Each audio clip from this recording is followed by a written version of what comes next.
शासना और ये बोर्ड और ये खड़े हिंदू रक्षा वाले सनातन धर्म से जो बोर्ड कोई अम्मी का लाल हो, मोहम्मद का लाल हो, फातिमा का लाल हो, सरेआम धमकी, सरेआम भाई आजो बेच सके, सरेआम धमकी असलम एमएलए। वारे वाह इस्लाम वालों, अरे वाह सच में मोहम्मद के लाल हो तुम, क्योंकि तुमने दिल में अब तुम गए।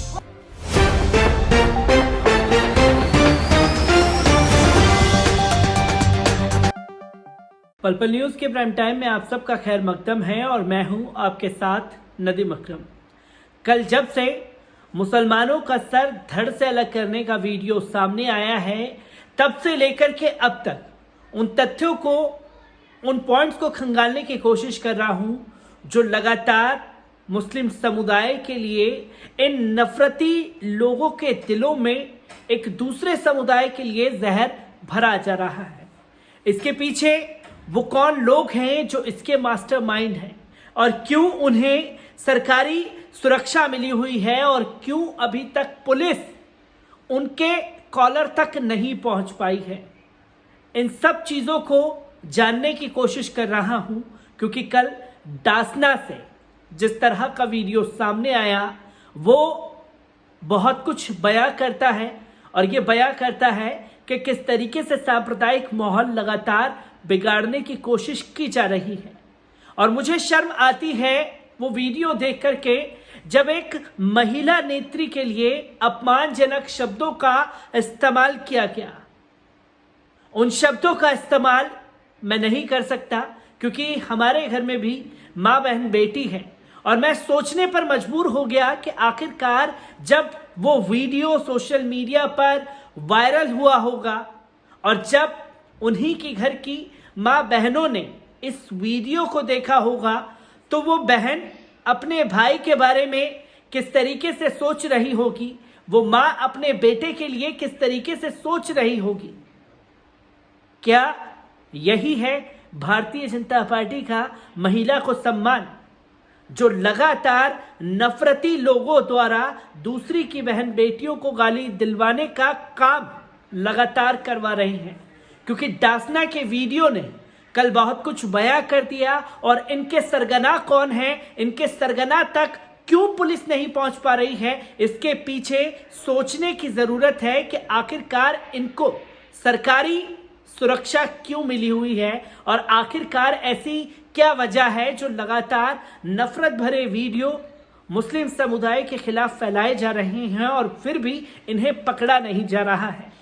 एक रिपोर्ट पर नजर डालते हैं, फिर तमाम बातों को आपके सामने रखूंगा। देश का माहौल खराब करने की कोशिश समय समय पर असामाजिक तत्व, कट्टरपंथी, भगवाधारी संगठनों से जुड़े लोग करते रहते हैं। इनकी हिम्मतें सरकारों से मिलने वाले समर्थन, सहयोग की वजह से सातवें आसमान पर है। वैसे तो इन लोगों के खिलाफ कार्रवाई करने की हिम्मत किसी में होती नहीं और भूले भटके कभी कार्रवाई होती भी है तो वो केवल पानी डालने मामले को निपटाने के लिए होती है। ऐसे तत्वों के खिलाफ अदालत में क्लीन चिट दे दी जाती है और तमाम सबूतों के बावजूद अदालतें भी इनको बरी कर देती है। कुल मिलाकर जिसकी लाठी उसकी भैंस जैसा हो रहा है। माननीय न्यायाधीश रिटायरमेंट के बाद संसद का जुगाड़ कर लेते हैं और खेल तमाम हो जाता है। कल डासना का जब से नफरती वीडियो सामने आया है तब से सोशल मीडिया पर बवाल मचा हुआ है और अलका लांबा ने धमकी देने वालों को मुंहतोड़ जवाब देते हुए लिखा है कि डासना गाजियाबाद कैसे चली गई तू, तेरी खैर नहीं अब। धमकी देने वाले कायरों, असम में हूं, हिम्मत हो तो आ जाओ, नहीं तो कल दिल्ली पहुंच रही हूं। डरती तो मैं तुम्हारे दिल्ली में बैठे बाप से भी नहीं, फिर यूपी वाला तुम्हारा बाप किस खेत की मूली है। ये आज के माहौल में अनहोनी है। इसका अनुमान श्रृंगी ने नहीं किया होगा। वे तो एक गुरु नरसिंहानंद सरस्वती का शिष्य है और वे गुरु इस प्रकार की हिंसा की शिक्षा देता रहा है और आदरणीय बना हुआ है। वे जिस हिंसा का प्रचार खुलेआम करता रहा है वही तो श्रृंगी ने ली है, फिर उसे सजा क्यों? गुरु ने सार्वजनिक रूप से अपने शिष्यों के गिरफ्तार होने पर दुख व्यक्त किया। मेरे शेर जेल में हैं और मैं सो रहा हूं। ये कितने शर्म की बात है। दी वायर की रिपोर्टों से मालूम होता है कि इस हिंसा के अभियुक्त श्रृंगी का गुरु मुसलमानों के खिलाफ हिंसा का सक्रिय प्रचार करता रहा है। गाजियाबाद के ग्रामीण क्षेत्र के पुलिस प्रमुख इरज राजा ने दी हिंदू अखबार को कहा कि नरसिंहानंद की प्रवृत्ति मुसलमान समुदाय के खिलाफ टिप्पणी करने की रही है।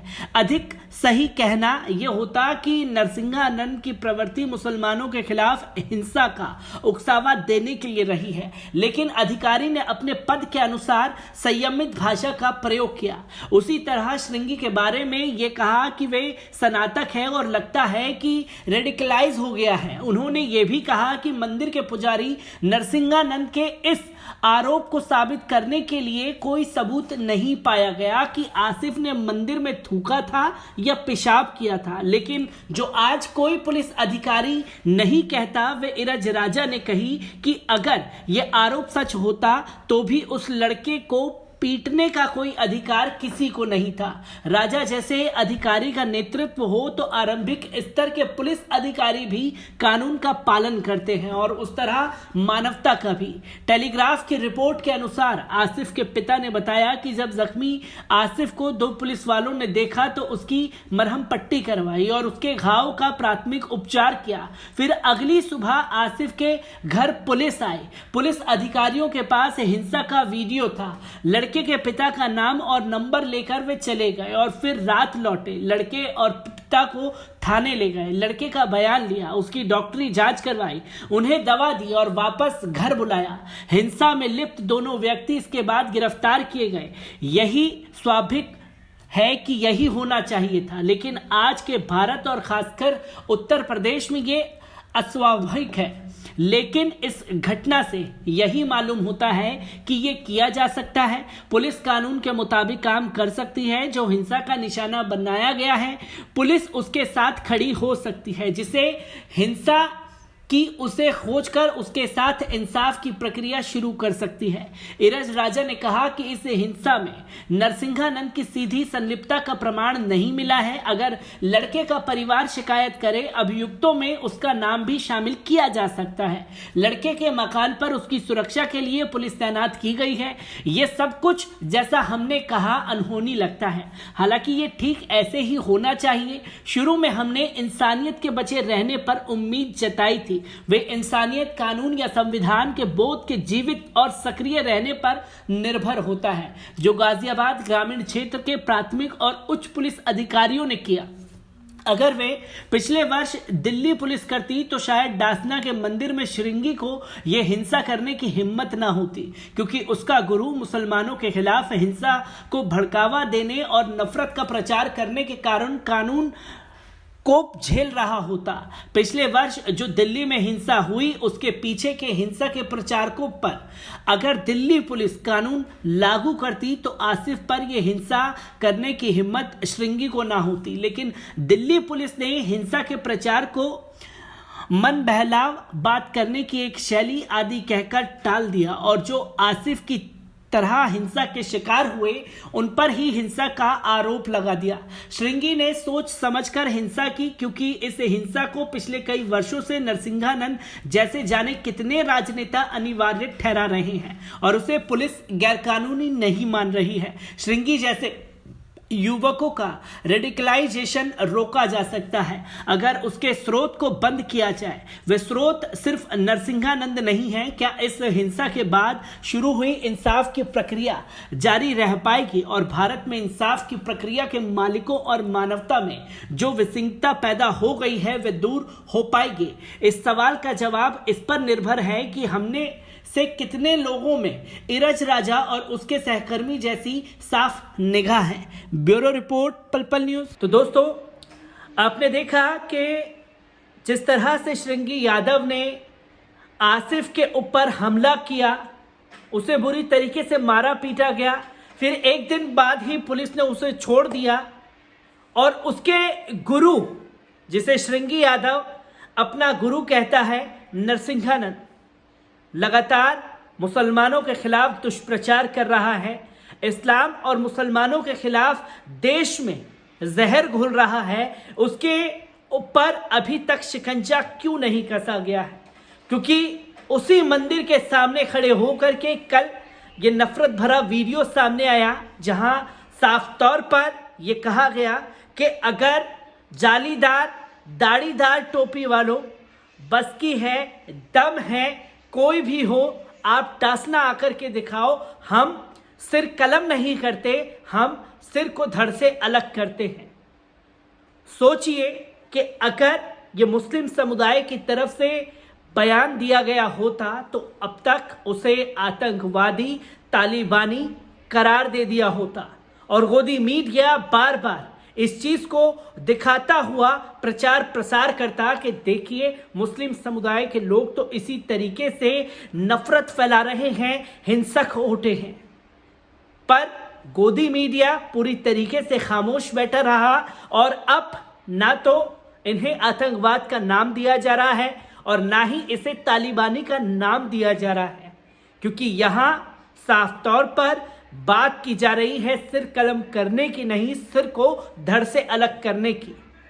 आखिरकार इन नफरती लोगों को डासना में कैसे घुसाया जा रहा है और कैसे हिंसा का माहौल लगातार खराब करने की कोशिश की जा रही है, इसके ऊपर यूपी सरकार को संज्ञान लेने की जरूरत है। साथ ही साथ यूपी पुलिस किस तरीके से कार्रवाई कर रही है इसके ऊपर भी सोचने की जरूरत है, क्योंकि लगातार ऐसे नफरती भरे वीडियो सामने आ रहे हैं और इसमें सबसे ज्यादा अगर जान का खतरा है तो आसिफ और उसके परिवार के ऊपर। क्योंकि इस रिपोर्ट में आपने देखा कि पुलिस वालों ने कहा कि नरसिंहानंद की कोई हमें इस तरीके की जानकारी नहीं मिली है कि वो इस नफरत के पीछे हैं, वो मुसलमानों के खिलाफ एक सोच रखते हैं, अपनी उस सोच को जाहिर कर रहे हैं। खुद पुलिस अधिकारी ये कहते हुए नजर आ रहे हैं। अब सोचिए, जब पुलिस अधिकारी ये मानने को तैयार नहीं है, जहां सोशल मीडिया पर वीडियो नरसिंहानंद के मुस्लिम समुदाय के खिलाफ जहर उगलते हुए भरे पड़े हैं, उन सबूतों के बावजूद उन सबूतों को देखना नहीं चाहते और आसिफ के परिवार को बलि का बकरा बना करके ये कहने की कोशिश की जा रही है कि आप नरसिंहानंद के खिलाफ FIR करवा दीजिए, हम कार्रवाई कर देंगे। नरसिंहानंद का नाम आते ही किस तरीके से सांप्रदायिक माहौल और सांप्रदायिक हिंसा और जो नफरती लोग हैं वो डासना में घुसा दिए गए हैं, जो कि मुस्लिम समुदाय के लिए एक बड़ा खतरा साबित हो सकते हैं। मैं उत्तर प्रदेश पुलिस से ही गुजारिश करना चाहूंगा कि वहां के माहौल को और ऐसे नफरती लोगों के ऊपर जल्द से जल्द संज्ञान लेकर के उन्हें जेल की सलाखों के पीछे ठूसने का काम करे, क्योंकि अगर देर हुई तो हमने दिल्ली हिंसा का वो मंजर देखा है जो लगातार हमारी आंखों से अभी तक हटा नहीं है। मैं ऐसी ही खबरों से आपको रूबरू कराता रहूंगा। दीजिए इजाजत, शुक्रिया।